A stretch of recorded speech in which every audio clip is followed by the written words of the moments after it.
남양 특집 2탄 2018 여전히 풀리지 않는 저주 19, 13위 공개해주세요. 앉으면 죽는다. 버스비 의자의 저주. 영국 노스 요크셔주에 위치한 서스크 마을. 이 마을에 피바다를 부른 한 의자가 있다는데요. 바로 저 의자입니다. 저 의자입니다. 진짜, 에이. 배두석이 아까 앉았었어. 에이, 저기 앉았어? 마을의 유명한 도둑이자 알코올 중독자였던 버스비. 그는 자신의 장인과 함께 대사기극 동전 위조 사업을 하고 있었습니다. 그런데 왜 이래라 저래라 잔소리야. 귀찮게. 아이 너 가만 안 둬. 말다툼 중 그만 장인을 죽이고만 버스비. 뭐야? 결국 그는 체포돼 교수형 판결을 받게 됐는데요. 그는 마지막으로 자신이 즐겨가던 술집 의자에 앉아 술을 마시면서 앞으로 이 의자에 앉는 사람은 모두 죽게 될 것이다.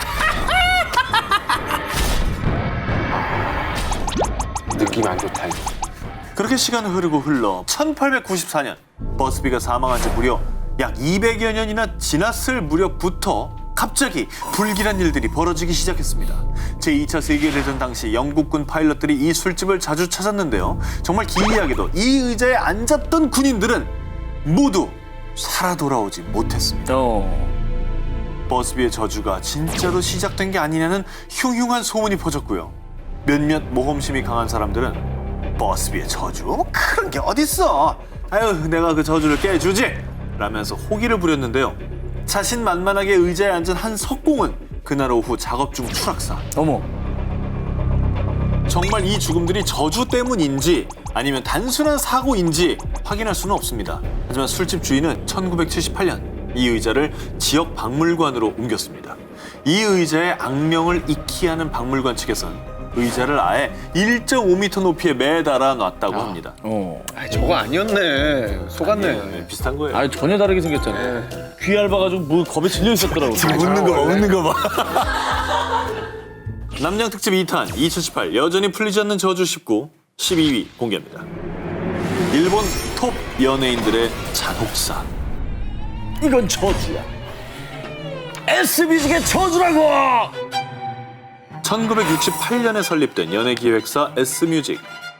국내에선 영화 러블레터 속 이츠키가 죽어가면서 불렀다는 노래 푸른 산호초를 부른 가수로도 유명한 전설적인 아이돌 마츠다 세이코를 배출하며 40여 년 동안 일본을 대표하는 굴지의 기획사 자리를 지키고 있었는데요. 그런데 이 소속사에 대체 어떤 저주가 서려 있는 걸까요?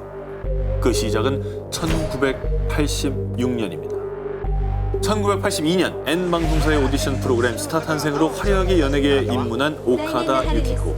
이후 국민 여동생이라 불리며 청순한 외모로 많은 인기를 끌었는데요. 그런데 1986년 4월 그녀는 도쿄 신주쿠에 있는 소속사 건물에서 돌연 투신 자살을 하고 맙니다. 당시 정말 초절정 인기를 얻으며 승승장구하던 그녀였기에 갑작스러운 자살은 일본 국민들에게 큰 충격이었습니다. 그런데 2000년 7월 그녀의 매니저였던 미조구치 노부루조차 소속사 건물 화장실에서 자살로 생을 마감하자 사람들은 S뮤직의 저주가 아니냐며 수군거리기 시작했습니다. 아니 근데 왜 이유도 없이 저랬을까요? 대체 연속으로. 사실 S뮤직의 사무실이 있는 곳이 과거 에도 막부 시절 초대 쇼군이었던 도쿠가와 이에야스가 자신의 저택에서 귀신들을 불러 모으는 의식을 치렀던 자리라는 겁니다. 귀신이 드나들던 터에 사무실을 지었기 때문에 저주를 받아 안 좋은 일들이 벌어진다는 소문이 퍼지기 시작했는데요. 정말 그 저주 때문일까요? 2006년 유명 개그맨 나카지마 타다유키가 백혈병으로 사망. 2009년 8월 청순의 아이콘이었던 가수 겸 배우 사카이 노리코의 마약 스캔들까지. 결국 이런 사태들이 이어지자 은밀히 퇴마사와 풍수지리 전문가를 부르기로 했다는 소문까지 무성했습니다. 그럴만하죠. 네, 이유가 없으니까. 안 좋은 일이 계속 나니까. 계속 날 수는 없잖아요. 그렇죠. 끊어야죠. 자, 그런데 말입니다. 과연 이 S뮤직의 저주는 피할 수 없는 걸까요? 2009년 7월 돌연 사무실을 이전했는데 사무실을 이전한 뒤에도 2013년 일본의 천재 아역배우 출신 아다치 유미의 불륜에 이어 2016년엔 일본의 국민 호감 연예인 가수 베키의 불륜 사건 등 S뮤직을 둘러싼 안 좋은 사건들이 계속 연이어 발생하고 있는데요. 따라왔구나. 40년 넘게 끊이지 않는 S뮤직의 저주. 일본 톱스타들의 잔혹사. 과연 그 저주의 끝은 무엇일까요? 한국 연예계에도 일명 뭐 11월의 괴담 이런 거 있잖아요. 네네네. 한순탁 기자 뭐 알고 있는 거 있습니까? 외국에서는 비지스라고 유명한 곡이 있거든요. 디스코의 세러데이 나이트 뭐 토요일 밤의 열기. 네. 그게 4형제예요, 비지스가 총. 그런데 막내는 진짜 어린 나이에 죽었고요. 그 다음에 셋째가 죽었고요. 그 다음에 둘째가 죽었고요. 살아남은 유일한 형제가 제일 나이 많은 큰형이에요. 인터뷰에도 있어요. 엄마가 우리 집안에 무슨 저주가 내린 것 같다고 이 정도가 그렇게 얘기를 하셨다고 합니다. 실제로. 무서운 얘기네. 네.